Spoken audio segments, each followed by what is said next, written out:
ಮೋದಿ ಕಾ ಗ್ಯಾರಂಟಿ ಅಂತ ಹೇಳಿ ಪ್ರಚಾರ ಮಾಡ್ತಾರೆ. ಆದರೆ ಅವ್ರು ಯಾವ ಗ್ಯಾರಂಟಿಗಳನ್ನು ಕೊಟ್ಟಿಲ್ಲ. ಗ್ಯಾರಂಟಿಗಳನ್ನು ಕೊಟ್ಟಿರೋರು ನಾವು. ಅವ್ರು ಯಾವುದೂ ಗ್ಯಾರಂಟಿ ಕೊಡದೆ ಬರೀ ಮೋದಿ ಮುಖ ತೋರಿಸಿ ಮೋದಿನೇ ಗ್ಯಾರಂಟಿ ಅಂತ ಹೇಳ್ತಾರೆ. ಆದರೆ ಮೋದಿ ಕೊಡುವಂಥ ಗ್ಯಾರಂಟಿ ಏನು?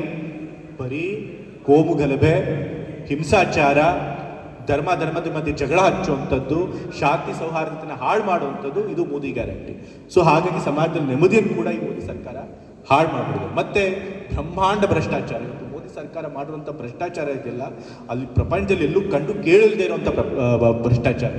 ಇವತ್ತು ನೀವು ನೋಡಿ, ಎಲೆಕ್ಟ್ರಲ್ ಬಾಂಡ್ ಸ್ಕ್ಯಾಮ್ ಅಂತೇಳಿ ಸುಪ್ರೀಂ ಕೋರ್ಟ್ ಎಲೆಕ್ಟ್ರಲ್ ಬಾಂಡ್ಸ್ನ ರದ್ದು ಮಾಡ್ತು. ಮತ್ತು SP ಅವ್ರಿಗೆ ಆದೇಶ ಕೊಡ್ತು, ಯಾರ್ಯಾರು ಎಲೆಕ್ಟ್ರಲ್ ಬಾಂಡ್ಸಲ್ಲಿ ಎಷ್ಟೆಷ್ಟು ಹಣ ತೆಗೆದುಕೊಂಡಿದ್ದಾರೆ, ಯಾರ್ಯಾರು ಕೊಟ್ಟಿದ್ದಾರೆ ಅದನ್ನು ಬಹಿರಂಗ ಮಾಡಬೇಕು ಅಂತ ಹೇಳಿ. ಅದು ಬಹಿರಂಗ ಆದ್ಮೇಲೆ ಗೊತ್ತಾಗಿದೆ 12,000 ಕೋಟಿ ಇಷ್ಟು ಎಲೆಕ್ಟ್ರಲ್ ಬಾಂಡಿಂದ ಹಣ ಬಂದಿದೆ ಬೇರೆ ಬೇರೆ ಪಾರ್ಟಿಗಳಿಗೆ. ಅದರೊಳಗೆ 6,000 ಕೋಟಿ ಬರೀ BJP ಪಕ್ಷಕ್ಕೆ ಹೋಗಿದೆ. ಬಂದಿರೋ ಎಲ್ಲ ದೇಣಿಗೆಯಲ್ಲಿ 50%ಕ್ಕೂ ಹೆಚ್ಚು ದೇಣಿಗೆ ಬರೀ BJP ಪಕ್ಷಕ್ಕೆ ಹೋಗಿದೆ. ಮತ್ತು ಈ ಕಂಪ್ನಿಗಳು ಯಾವ್ಯಾವಾಗ BJP ಪಕ್ಷಕ್ಕೆ ಹಣ ಕೊಟ್ಟಿದ್ದಾರೆ ಅಂತ ನೀವು ನೋಡಿದಾಗ ನಿಮ್ಗೆ ಗೊತ್ತಾಗುತ್ತೆ, ಯಾವ್ಯಾವಾಗ ಮೋದಿ ಸರ್ಕಾರ ಈ ಕಂಪ್ನಿಗಳ ಮೇಲೆ ತಮ್ಮ ED ಮತ್ತು IT ಸಂಸ್ಥೆಗಳನ್ನು ಬಿಟ್ಟು ಅವ್ರ ಮೇಲೆ ರೇಡ್ ಮಾಡ್ತಾರೆ. ಅದಾದ ಕೆಲವು ತಿಂಗಳಲ್ಲೇ ಅವ್ರು ಹಣ ಕೊಟ್ಟಿದ್ದಾರೆ.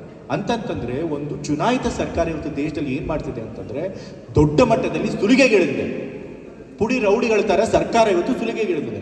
ಅದಕ್ಕೆ ರಾಹುಲ್ ಗಾಂಧಿ ಅವರು ಹೇಳಿದ್ದಾರೆ, ಇದು ಎಲೆಕ್ಟ್ರಲ್ ಬಾಂಡ್ ಸ್ಕ್ಯಾಮ್ ಏನಿದೆ, ಇದು ವರ್ಲ್ಡ್ಸ್ ಬಿಗ್ಗೆಸ್ಟ್ ಎಕ್ಸ್ಟಾರ್ಷನ್ ರ್ಯಾಕೆಟ್ ಅಂತೇಳಿ ಒಂದು ಸುಲಿಗೆ ದಂಧೆ ಮಾಡ್ಕೊಂಡಿದ್ದಾರೆ ಮೋದಿ ಸರ್ಕಾರ. ಅಂಥ ದೊಡ್ಡ ಭ್ರಷ್ಟಾಚಾರ ಎಲ್ಲೂ ಆಗಿಲ್ಲ. ಮತ್ತೆ ಮೋದಿ ಸರ್ಕಾರದ ಅವಧಿಯಲ್ಲಿ ಏನಾಗ್ತಿದೆ ಅಂತಂದರೆ, ನಮ್ಮ ಪ್ರಜಾಪ್ರಭುತ್ವ ಇದೆಯಲ್ಲ, ಅದು ದಿನೇ ದಿನೇ ಕ್ಷೀಣಿಸ್ತಿದೆ, ದಿನೇ ದಿನೇ ನಾಶ ಆಗ್ತಾರೆ. ಇವತ್ತೇನಪ್ಪ ಅಂತಂದರೆ, ಮೋದಿ ಸರ್ಕಾರದ ವಿರುದ್ಧ ಮಾತಾಡೋರು ಯಾರೇ ಇರಲಿ, ಅದು ಪತ್ರಕರ್ತರಿರಲಿ, ವಿದ್ಯಾರ್ಥಿ ಸಂಘಟನೆಯವರು ಇರಲಿ, ದಲಿತ ಚಳುವಳಿಗಾರರಿರಲಿ, ಪ್ರಗತಿಪರರಿರಲಿ, ವಿರೋಧ ಪಕ್ಷದವರು ಇರಲಿ, ಅವ್ರನ್ನೆಲ್ಲ ದಣಿಯನ್ನು ಹತ್ತಿಕ್ಕುವಂಥ ಕೆಲಸ ಮಾಡ್ತಾರೆ. ಯಾರಾದರೂ ಅವ್ರ ವಿರುದ್ಧ ಮಾತನಾಡಿದ್ರೆ ಅವ್ರ ಮೇಲೆ ತಮ್ಮ ಸರ್ಕಾರಿ ಸಂಸ್ಥೆಗಳನ್ನು ಬಿಡುವಂಥದ್ದು. ED, IT, CBI, ಕೆಲವು ಸಂದರ್ಭಗಳು ಇವನ್ ಕೋರ್ಟ್ಗಳು ಕೂಡ ಮೋದಿ ಪಕ್ಷದ ಏಜೆಂಟ್ಗಳಾಗಿ ಕೆಲಸ ಮಾಡುವಂಥ ಪರಿಸ್ಥಿತಿ ನಿರ್ಮಾಣ ಆಗುತ್ತದೆ. ಇದೇ ರೀತಿ ಮುಂದುವರೆದರೆ ನಮ್ಮ ಪ್ರಜಾಪ್ರಭುತ್ವ ಸಂಪೂರ್ಣವಾಗಿ ಹಾಳಾಗೋಗ್ಬಿಡುತ್ತೆ. ಸಾರ್ವಭೌಮತ್ವ ಬರುವಂಥ, ಸರ್ವಾಧಿಕಾರ ಬರುವಂಥ ಪರಿಸ್ಥಿತಿ ನಿರ್ಮಾಣ ಆಗುತ್ತೆ. ಅದು ಆಗ್ತಾ ಇದೆ ಕೂಡ.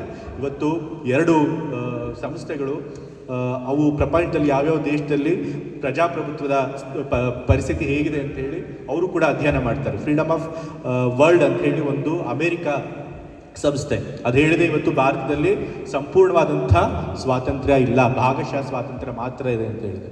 ಅದೇ ರೀತಿ ಸ್ವಿಟ್ಜರ್ಲ್ಯಾಂಡ್ನ ಒಂದು ಸಂಸ್ಥೆ BDEM ಅಂತ ಹೇಳಿ ಅದು ಕೂಡ ಒಂದು ವರದಿಯನ್ನು ಕೊಟ್ಟಿದೆ. ಇವತ್ತು ಭಾರತದಲ್ಲಿ ಪ್ರಜಾಪ್ರಭುತ್ವ ಇಲ್ಲ, ಇರೋದು ಚುನಾಯಿತ ನಿರಂಕುಶತ್ವ, ಅಂದರೆ ಎಲೆಕ್ಟೆಡ್ ಆಟೋಕ್ರಸಿ ಇದೆ ಅಂತ ಹೇಳಿ. ಅಂದರೆ ಭಾರತದಲ್ಲಿ ಚುನಾವಣೆಗಳಾಗ್ತಾ ಇದೆ, ಆದರೆ ಜನರು ತಮ್ಮ ಹಕ್ಕು ಮತ್ತು ಸ್ವಾತಂತ್ರ್ಯನ ನಿಧಾನಕ್ಕೆ ಕಳ್ಕೊಳ್ತಾ ಇದ್ದಾರೆ ಅಂತೇಳಿ. ಹಾಗಾಗಿ ಮೋದಿ ಸರ್ಕಾರ ಜನಗಳಿಗೆ ಅವರ ಬದುಕನ್ನು ಸುಧಾರಿಸಿಲ್ಲ, ತಾವು ಕೊಟ್ಟಂಥ ಭರವಸೆಗಳನ್ನು ಈಡೇರಿಸಿಲ್ಲ, ಜನರು ನೆಮ್ಮದಿಯಾಗಿ ಬದುಕಕ್ಕೆ ಬಿಡ್ತಾ ಇಲ್ಲ. ಜೊತೆಗೆ ಪ್ರಜಾಪ್ರಭುತ್ವ ಕತ್ತಿಸ್ಕಿ ದಿನೇ ದಿನೇ ಅದನ್ನು ಸಾಯಿಸ್ತಾ ಇದ್ದಾರೆ. ನಮ್ಮ ಹಕ್ಕು ಮತ್ತು ಸ್ವಾತಂತ್ರ್ಯಗಳನ್ನು ಕಿತ್ಕೊಳ್ತಿದ್ದಾರೆ. ಜನರು ನೆಮ್ಮದಿಯಾಗಿ ಇರಬೇಕು ಅಂತಂದರೆ ಸಮಾಜದಲ್ಲಿರುವಂಥ ಶಾಂತಿ ಸೌಹಾರ್ದವನ್ನು ಕೂಡ ಕೋಮು ದ್ವೇಷನ ಹರಡಿ ಅದನ್ನು ಹಾಳು ಮಾಡ್ತೀವಿ. ಇಷ್ಟೆಲ್ಲ ಕಾರಣಗಳಿಂದ ನಾವು ಮೋದಿ ಸರ್ಕಾರಕ್ಕೆ ಓಟನ್ನು ಕೊಡಬಾರ್ದು ಅಂತ ಹೇಳಿ ನೀವು ಜನಕ್ಕೆ ತಿಳಿಸ್ಕೊಡ್ಬೇಕು. ಮತ್ತು ಕಾಂಗ್ರೆಸ್ ಪಕ್ಷಕ್ಕೆ ಯಾಕೆ ಓಟ್ ಹಾಕಬೇಕು? ಯಾಕೆ ಅಂತಂದರೆ, ಮೋದಿ ಸರ್ಕಾರ ಅಥವಾ BJP ಪಕ್ಷ ತಾವು ಯಾವ ಭರವಸೆಗಳನ್ನು ಈಡೇರಿಸಲಿಲ್ಲ. ಆದರೆ ನಾವು ನೋಡು, ಕೇಂದ್ರದಲ್ಲಿದ್ದಾಗ ಪ್ರಧಾನಮಂತ್ರಿಯವರು right to education, right to information, food security act, NREGA, ರೈತರ ಸಾಲ ಮನ್ನಾ ಮಾಡುವಂಥದ್ದು, ಈ ಥರ ಎಲ್ಲ ಬಡವರಿಗೆ ಅನುಕೂಲ ಆಗುವಂಥ ಕಾರ್ಯಕ್ರಮಗಳನ್ನು ತಂದಿದ್ದರು. ಸುಮಾರು 27 ಕೋಟಿ ಬಡವರನ್ನು ಬಡತನದ ರೇಖೆಯಿಂದ ಮೇಲಕ್ಕೆ ತಂದಿತ್ತು ನಮ್ಮ ಕಾಂಗ್ರೆಸ್ ಸರ್ಕಾರ. ಅದೇ ರೀತಿ ರಾಜ್ಯದಲ್ಲೂ ಕೂಡ 2013ರಲ್ಲಿ ನಾವು ಚುನಾವಣಾ ಪ್ರಣಾಳಿಕೆಯಲ್ಲಿ 165 ಭರವಸೆಗಳನ್ನು ಕೊಟ್ಟಿದ್ವಿ.